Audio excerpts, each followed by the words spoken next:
I know you're doing a big New Year's gig, right? Yeah. Are you going back to the island? To Ibiza? Yeah. Yeah, I'm playing there this summer as well. Well, so what's the New Year's gig is Ibiza? No, New Year's I'm playing in Vegas at the Bellagio Hotel at Hyde. How lucrative is that? It's amazing, right? Like DJs are the biggest money makers. I'm one of the top five in the world, so. So, you know. Raj Marathe is back with a brand new mixtape. You know Raj is always rocking the breaks. Now here's a drum and bass mix that he absolutely killed. Raj Marathe in the mix.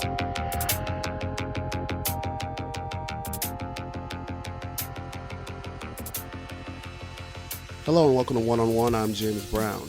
DJs, raves in Rochester. I mean, you could be the most fantastic turntablist, but if you got no draw, they don't care because it's about the money. Unfortunately, that's what it is now. When our show continues, I like to start these the same way. What's your full name at birth and what is it that you do? Well, my name is Raj Marathe, and I don't know, I guess I'm a little bit of this and that. For a while, I've been doing music since '99, and that entailed anything from DJing to music production up to the present. And I had a little bit of a stop with DJing about a year ago because of some health situations that came up, some medical issues.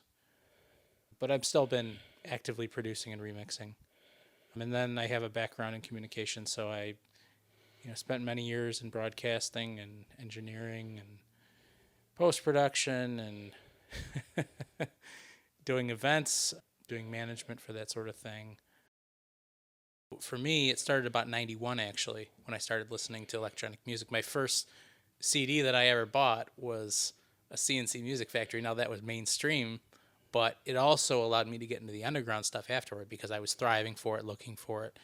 And then, I started discovering things that, were becoming mildly mainstream, but were still underground. People like ACEN, Two Bad Mice, a bunch of people. Back then, everything was still called techno or house.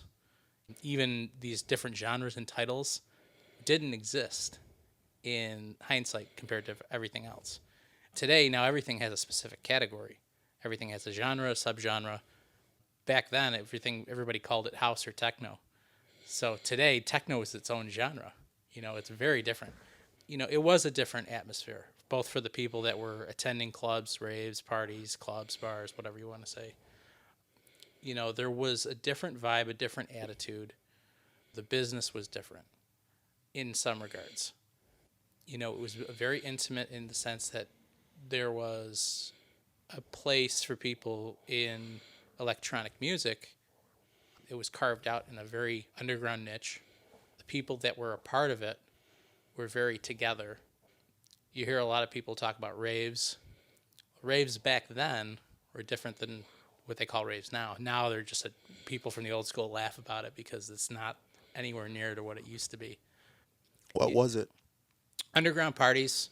They could be in a number of different places: abandoned buildings, warehouses, businesses that were closed, that were just had a vacant space someone got access to. Sometimes legitimately, sometimes not legitimately. Any place, arena spaces, you name it. Pretty much anywhere that would house a bunch of people, and that they could do it. They'd have somebody bring in their own DJ equipment and sound, and getting the word around was different than it is today. Today, everything's social media. Cell phones, text messages. There was none of that. So, everything was phone call and word of mouth and papers. People were handing out papers at flyers and raves and clubs on when something would be going on. Or they'd leave little riddles or maps that you'd have to meet up for, or all these things. Like you'd have to meet someone in a parking lot at like Ridgemont Plaza or something, and you look for a certain car and get the map from the person, and that would be your way of figuring out where to go for that party. Sometimes they'd sell them, sometimes they wouldn't. But it's kind of been all over the place. But it was a very different scene back then and now because of that thing. Obviously, mainstream society back then viewed raves as a very negative thing. They viewed things as a very drug-laced situation. But I think it was more ignorance than anything. They just didn't understand it. They were just seeing a couple kids die from misusing their drugs. And that's kind of what set things downhill. And then, the U.S. government stepped in shortly after 9/11, and then they put all these restrictions on things. And essentially, some people blame those restrictions that were put in for the downfall of the scene. But it depends who you talk to. I mean, obviously, everybody's going to have a different opinion on the matter. I think that there is some truth to it. I think there was obviously some negative things that have gone around. Obviously, there's a lot of different factors at play here. People are, you have to remember, time has gone on. People have gotten older. Some people just completely went out of the scene to go on with other portions of their life, which is a fact. It happens with anything. Some people, obviously were, caught up in that whole political thing. Some people were worried about drug raids and all these things. I mean, there's stuff that was happening out west in the Midwest where people were doing parties, and then the SWAT team comes in and raids the party. It's just not what it's about. I mean, people used to use the acronym PLUR a lot, which stands for Peace, Love, Unity, and Respect. And that acronym was a widely held thing in the rave scene for many years. Even going to a place like Toronto, they'd have rallies because people would have all these anti-rave laws ready to be in place. There was actually times in Toronto where people were having these protests and marches where they'd have like hundreds upon thousands of quote-unquote ravers, showing up there to show their opposition for these things. People would travel, play vinyl, because vinyl is where it was back then. The technology was different. I mean, obviously, there's politics then and now, so that's just the nature of, unfortunately, the way it is sometimes in the music business. But it wasn't a situation where people were all about being sellouts or anything like that. Now everybody wants to make a buck these days. Back then, people got into it because they liked it and they had fun. And it was a very different vibe. People loved to party, and they loved to, whatever. And people could be complete strangers at a party at the same event and be able to socialize and talk to each other and make new friendships, whatever. That's the premise for a lot of duos that came up over the years in electronic music. They'd say if you read up on them, they'd say, oh, we met at a rave or we met at a party somewhere. Because they did, they met on the same bus to whatever. And there's truth in that because, obviously it did happen with those guys, but, just goes to show you what I was just saying. The whole spectrum of the scene itself was very different. It was more of a community. Back then, community. Now it's just turned into a mess. Some people liked the fact when things were going mainstream, and some people didn't. There's certain things that have worked out for pros and cons in today's end of the music business, electronic music and things. Obviously, there's major festivals, major draws. It's opened the doors for a lot of new producers with the technology that's become available commercially, with software programs as well as social media platforms like SoundCloud and other things. People who can get exposed that were never had a chance to be exposed before. So in that sight of things, it's kind of been an awesome thing for people in music. But there's also people that have kind of left a really sour taste in people's mouths who have been involved in the scene for many years or, felt very differently or kept the same attitude about things from the beginning up to the present. You'd look at guys like, David Guetta, Steve Angelo, Paris Hilton. You look at these people and you see them constantly ridiculed and criticized. And it's not just for the fact that they're at the top. Obviously you're going to have people that are, haters regardless, but it's a little deeper than that. What would happen is, obviously the Paris Hilton thing is, number one, she wasn't a skilled DJ. She was somebody that literally got a slot in Ibiza, which people would dream of, would fight tooth and nail. You'd have people who were skilled DJs, front and back that could do things a lot better than her. But, she got in there because of her name and because of her notoriety. And obviously, from a business perspective, I don't blame them for taking her in because they're a business. They want to make money. That's what businesses do. But they could also do that with people that are skilled, that have a reputation or can really wow a crowd. Where she had a residency for a month straight, and it was just, oh my. You got other guys, like I said, Steve Angelo and, Swedish House Mafia, those guys, which are now departed, but there's videos of some of these guys playing, quote unquote live sets. And what they didn't know is that there was cameras hooked up on the stage and kind of outing them for some of the falsehoods that they did on stage. Like they would pretend to be mixing and really wouldn't be. It'd be like pre-recorded sets or whatever. So that's where the outrage comes from. It's not just about, oh, it's so-and-so, just because they're there. The people that really understand what's going on are really bitter at them because these are people that are they're given opportunities. They're in a sense cheating. They're cheating in the DJ world. It's a big faux pas. I mean, just like the technology, you see that get argued a lot now about controllers, software, sync buttons. People that really didn't want to learn the craft or anything, or people who just got lazy or for one reason or another. Everybody wants to be a DJ, but nobody wants to be a DJ. Can you point to a person, a group, an act, or a moment where, when did it become mainstream? Well, to answer your question, I guess it depends who you talk to.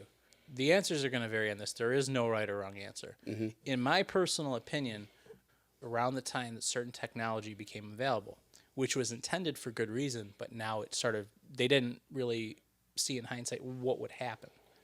When you saw things like Final Scratch come out, which was early time-coded vinyl control software. When did it come out? That was, to date it, I'm going to take a rough guess here, but I believe it was like maybe 2005, 2004, somewhere around there. Not long after that, Serato came out. Now, Serato was something that was already being beta tested by about 10 DJs worldwide for the past, 6, 7, 8 years before that. Like Jazzy Jeff had a copy of the beta of Serato, was using it in the late 90s, but it didn't even have a name on it.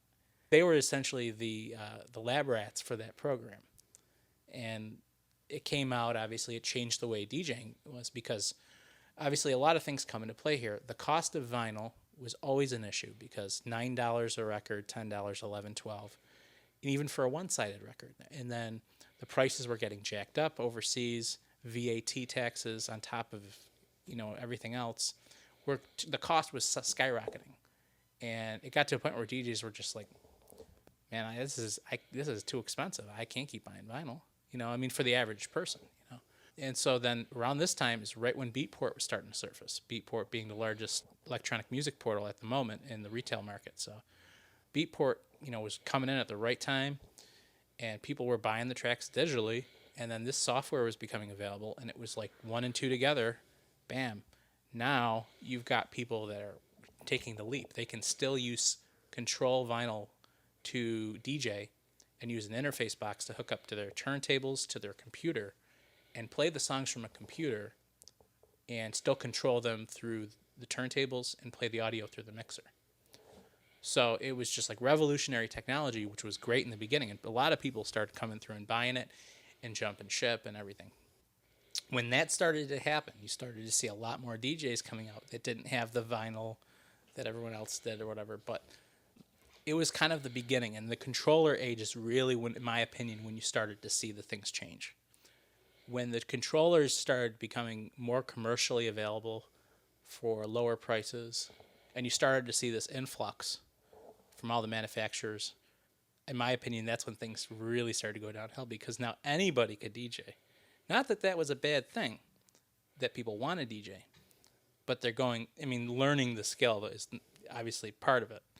And they didn't. They just went in there, and the manufacturers went in and said, here's an auto beat match, here's a sync button, here's all these things, and it just, it was just a big slap in the face for DJs that have been doing it for a long time. And then, with that said, you got everyone, then these guys are getting gigs. If they worked for them, so be it. But if they didn't, whatever. That's a whole other story, another debate.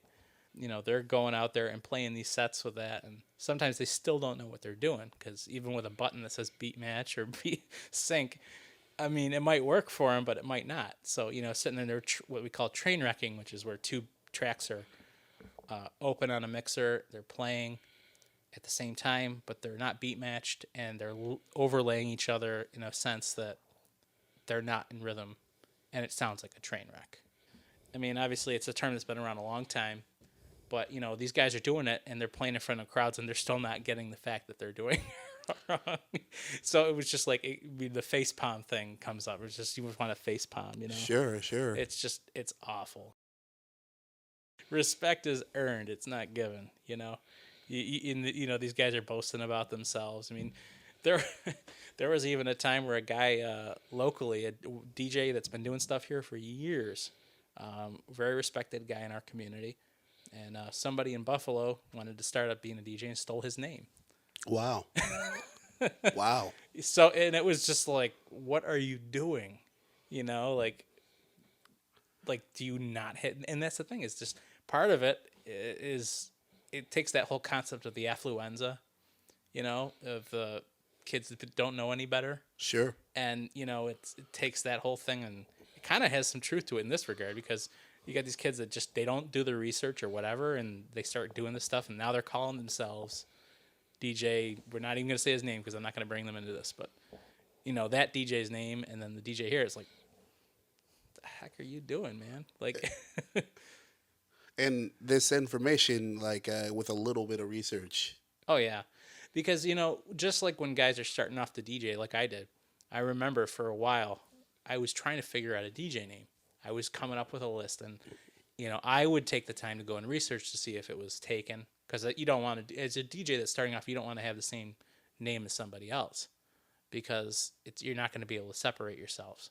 Plus, it's going to really confuse and piss off a lot of people on both sides of the fence, so you don't want to go there. But eventually, I just settled on my name, because I'm like, you know what? It's not John Smith anymore. It's Raj Marathe. So, you know, I mean, it's just like, it does have sort of a distinction to it, so I just stuck with it. You mentioned a lot of very interesting things in there. One that does stick with me is the entitlement of the younger generation.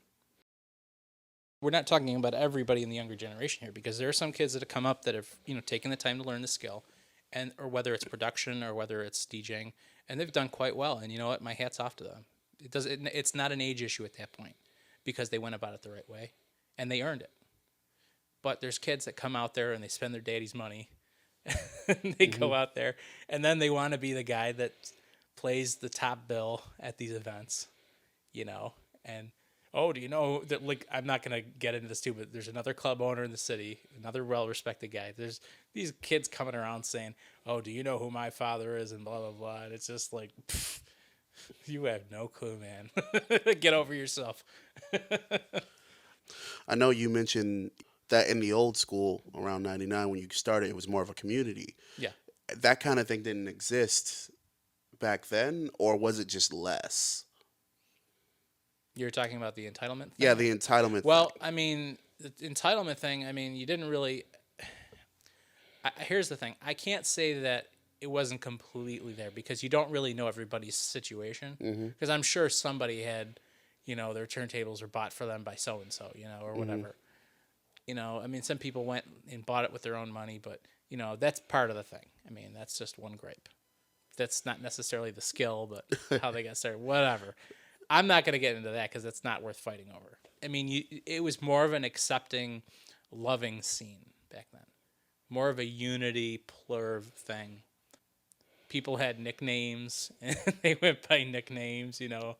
People would, you know, I mean, people wore clothes that now would be considered goofy, you know, like, you know, these pants that flared out at the bottom, like UFOs, Sure. raver pants, and, you know, people wearing beaded jewelry and glow sticks and doing Vicks shots in people's eyes and all sorts of stuff, because they're, you know, rolling on E, and then they're sitting there trying to, you know, they got to keep drinking water, and I don't know. I won't go too deeply into that, but it was a different vibe. You know, now you got kids. There's somebody did this picture on the internet, and I thought it was brilliant. They took a picture of ravers from like the late 90s, you know, with the same thing. They took the picture and put it side by side with somebody that is considered, they're calling themselves ravers now. And the ones now look like they just came off of the stripper pole. You know, they've got like hardly any clothing on. They're wearing these goofy glasses and whatever, and they're calling themselves ravers. I mean, these guys too, they're, you know, whatever you want to call nicknames for them, you can fill in the blank, but you know, if you go and just look it up on the web, I'm sure you see it. There's websites that make fun of this now just because of it. just because I mean, in the eyes of most people in the scene, it's ridiculous. Obviously, it's a business, so these promoters and people running these festivals, are looking for where the money is. So they're going to be catering to them, obviously, because now they're in abundance, unfortunately. But so that's why you see guys like, Getta and all these guys playing and all these young kids coming out. They don't know any better. That's what they know. Mainstream radio, etc. They're playing their stuff. But, I mean, that's just that younger generation. These promoters are cashing in on it. Back then, it was, obviously they wanted to make their money back on a party, but sometimes it wasn't always about money with these promoters, depending on who you talk to. So, I mean, some promoters were like, man, I just want to throw a good show, and I just want to make this the best party of whatever, And they're like, I've talked to promoters over the years. They even told me, they're like, Raj, I don't even care if I lose my whatever X amount of dollars on this party. They're like, you know what? This is going to be a freaking insane party. And it was. I mean, don't get me wrong. I mean, it sucks to lose money, but for some people, I mean, their heads are in different places. Some of these promoters were about whatever, and some people were all about business. And I don't blame them either way for, because business, you want to make your money back, whatever. But that's the nature of business. But, I mean, from the people that have it in their heart and not about the money, I think you can really distinguish between the promoters and the DJs and everything. Obviously, playing for free now is not a reasonable thing. Obviously, people want to still play that card. Oh, you'll get exposure. They do it for the new guys and stuff. And I mean, if you're brand new, there might be some truth to that because you got to kind of prove your draw and your promotion and all that stuff. And I've been in that boat too. I'm not going to say it never happened to me. I definitely did that. But, for someone that's been around a long time, that's proven themselves in one form or another, like somebody like myself, for example, who's producing, who has songs out to buy, who's charted, who's got a lot of A-list people playing his tracks. You know what I mean? Like there's a certain thing. I mean, you have enough of a case for, to be getting a paid gig and not playing for free one. You know what I mean? So there's a value sense of it. Promoters and all these people, they're going to want to look for where the dollar signs are. If they look at somebody and they say, oh, I'm going to make money on that person, that's that person that's going to get booked. And the bottom line, whether people want to admit it or not. I mean, I've been doing this for a while. I can definitely tell you, I've definitely dealt with my fair share of people. I can definitely tell you that in the bottom line, that's where it comes down to, is doesn't matter who sends what EPK, electronic press kit to who. I mean, you could be the most fantastic turntablist, but if you got no draw, they don't care because it's about the money. Unfortunately, that's what it is now. What's your best and what's your worst interaction with a promoter? I mean, I guess the best situations with promoters are people that take care of you, people obviously that live up to their end of the deal and that go above and beyond, I could say that about actually multiple promoters. I wouldn't pigeon it down to one. I mean, there's people that, we would play for because, whatever the agreement was, maybe they weren't paying as much or something, but then they'd come through with like a full bottle of Grey Goose and a full bottle of this and that. And like, before you know it, your whole drink thing you got set up is like $500,000 or whatever. Mm-hmm. So it's like, obviously they're doing their best to take care of you, I mean, you got people that are, always doing business right. They don't mess around with paying you, and they don't mess around with your time slots or whatever. I think, as far as the worst ones go, I mean, I guess it depends on your perspective. I've been upset at gigs before because of people that have screwed up their own things. They didn't know how to manage their own people. Like I remember going out of town gigs before where I'd show up and I was, guaranteed a 60-minute slot at X time to Y time, right? I get there and they're, everything's, changed. We slid back, whatever. I mean, that stuff does happen and I do get that. And I don't take that as personal. But when I go on, so-and-so is on before me and, they're now cutting into my slot and I'm getting reduced or possibly even not playing, that's a problem. Especially when I'm coming out of my own time to get there. I'm driving on my own gas, whatever. That kind of stuff is just very unprofessional to me. I would never do that to another DJ. When I was doing events, I mean, people that know me personally or that have dealt with me know that when I've done stuff, I'm a straight shooter. I pretty much I stick to what I say.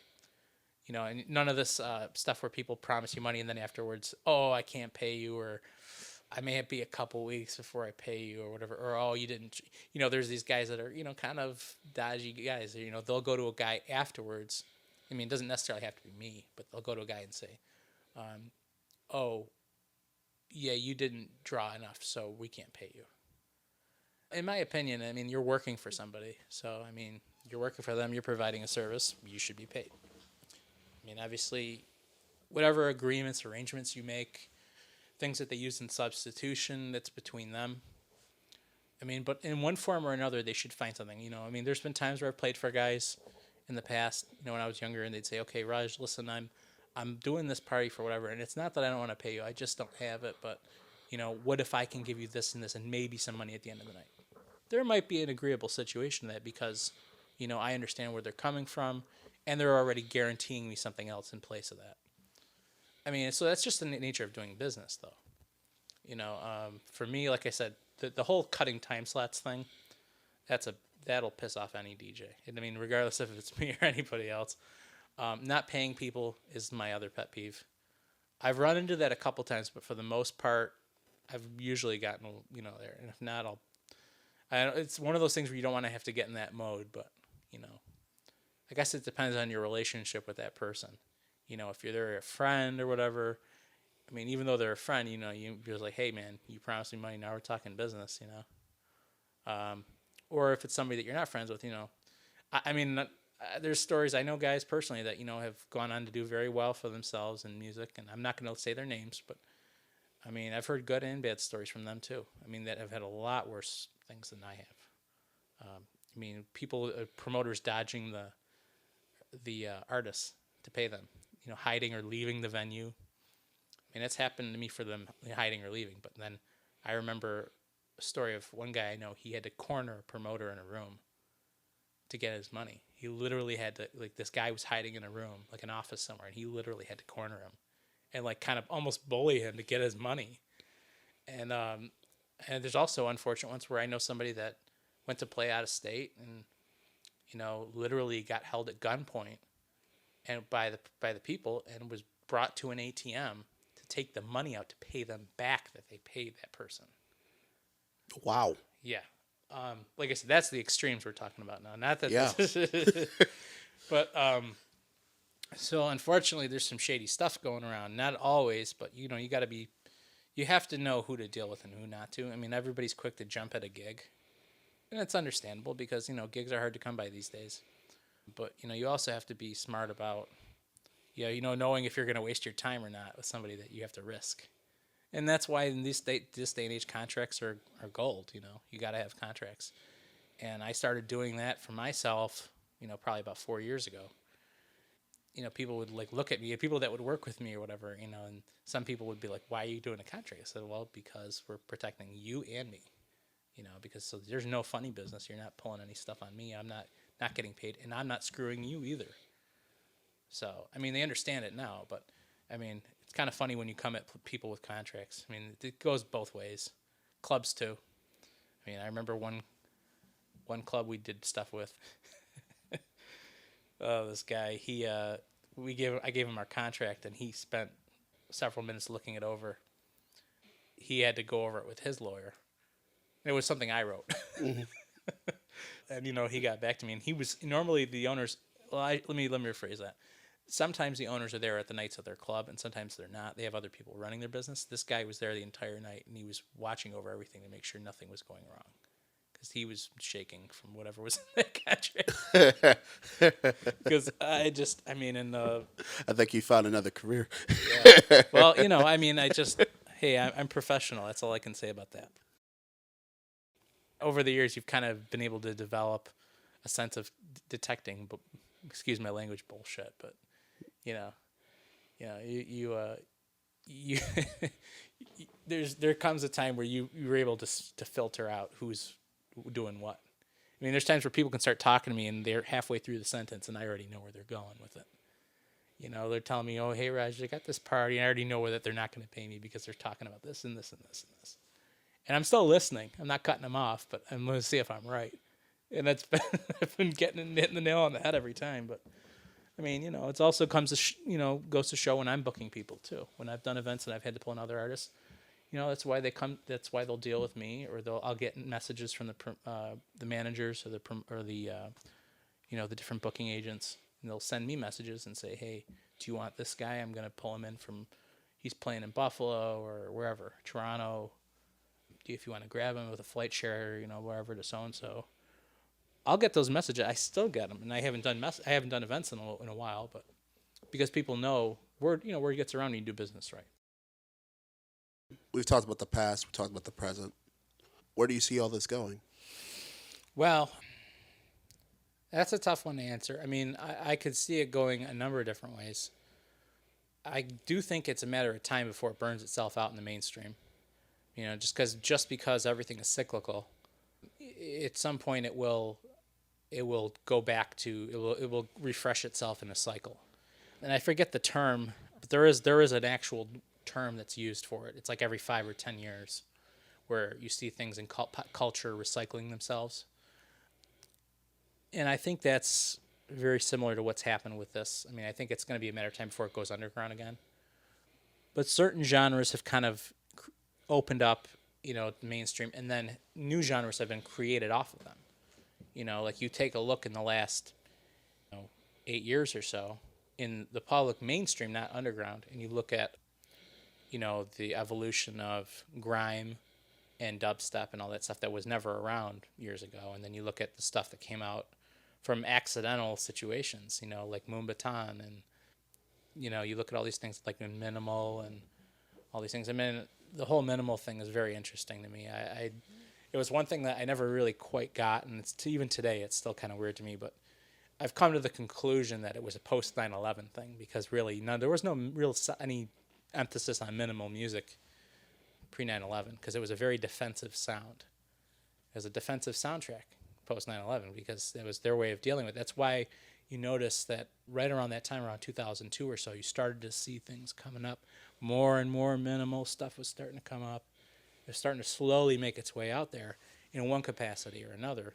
Sometimes they would steal from progressive house, and sometimes they wouldn't. But the whole techno thing. Yeah, I could go on for hours talking about this stuff, man. I'm going on 20 tangents for anyone listening, and I'm sorry. It's the way my brain works sometimes. I do think this tangent, I think this one hit on something interesting, very interesting, in that psychology in music, in the sort of the zeitgeist, the feeling of an era. Now we're in the midst of a financial crisis. What kind of effect do you see that having on music and culture at large? Well, at the moment, as far as my view on it, how the economy affects club draws and sales and things like that. I mean, there is truth that it will affect it to some degree. I mean, as far as drastically though, I don't necessarily say that, because it hasn't gotten to the point where everyone's putting their hands up on their heads and saying, what the F is going on?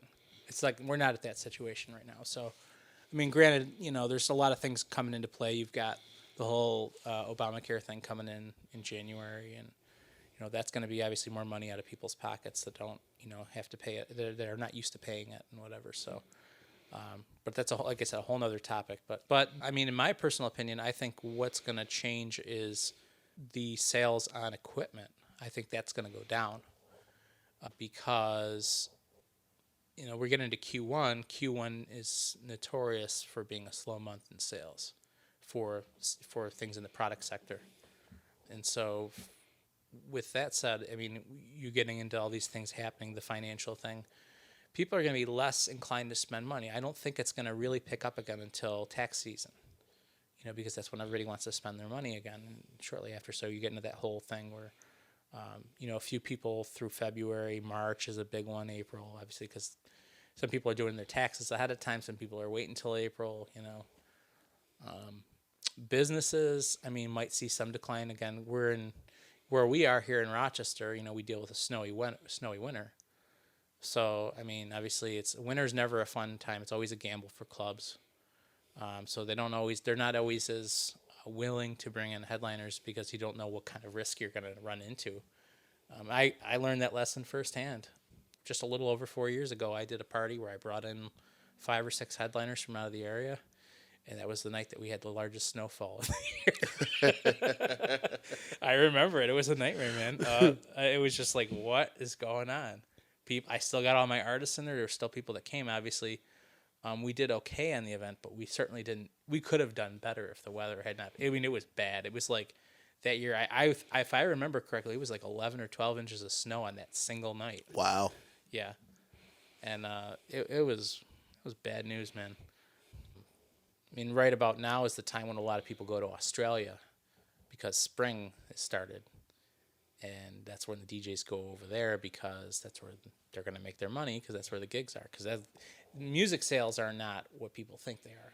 It's track sales are more of a platform than they are anything else because beatport sales don't really account to much these days. It's becoming aware in the public eye and earning a gig somewhere that will pay you X amount of dollars, or touring and doing X amount of number of gigs for whatever amount of dollars. Essentially, for all these guys, that's how they're making their money, if they are, And then you get into the whole politics afterwards where, do they have a booking agent? Did that booking agent get a cut of 20% or whatever their agreement is? Or do they owe their agency this much because of these expenses? And now we get into the business end of it. But it's a good time for Australia right now. Their events and if the DJ's going over there.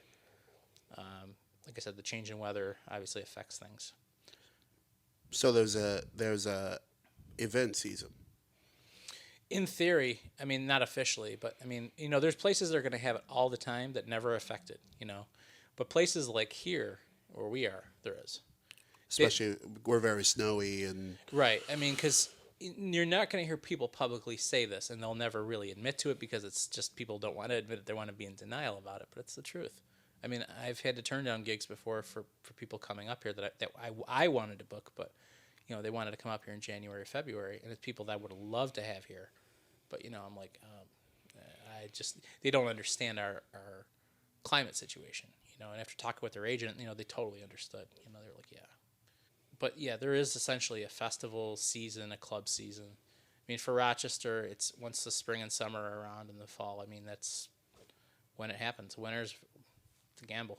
There's always going to be those people that come out no matter what year round, but I mean, you got the college kids that go back to school in the fall, that focus on that, and they only come out once in a while, and so you kind of have to know your market and how you have to kind of know how these people, their purchasing and their purchasing habits and their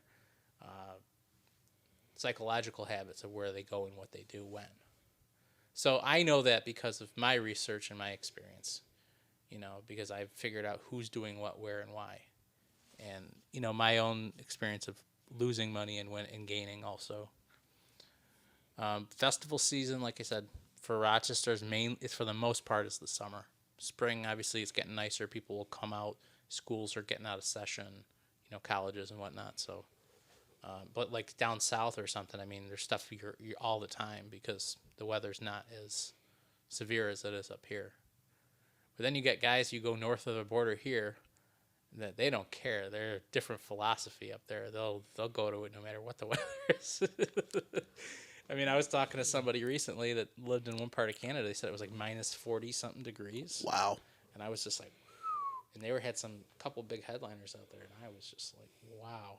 I mean, out in Rochester, if that was the weather, no one would be going out. But I don't know, man. Canada's they're brave people. So is it? I wonder if is it bravery or is it? Are we more dainty? What's the difference? So, I mean, I don't know. I guess you got to look at it from a couple different perspectives too. You got the people that will come out, that have lived here their whole life, that hate the snow, but so they're like, oh, it's snowing, I don't want to come out, And I don't blame them, but at the same time, we know where we live, And obviously sometimes the hazardous driving and stuff, people want to get involved in that. I don't blame them. But obviously summer, there's no risk of sliding off the road, and it's nice how people don't have to wear coats, and then the club wear comes out, and it's like a zoo out there sometimes, man, the East End and all those places.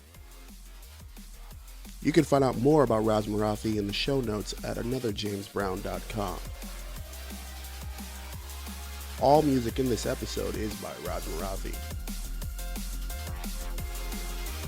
For 101, I'm James Brown. Be well.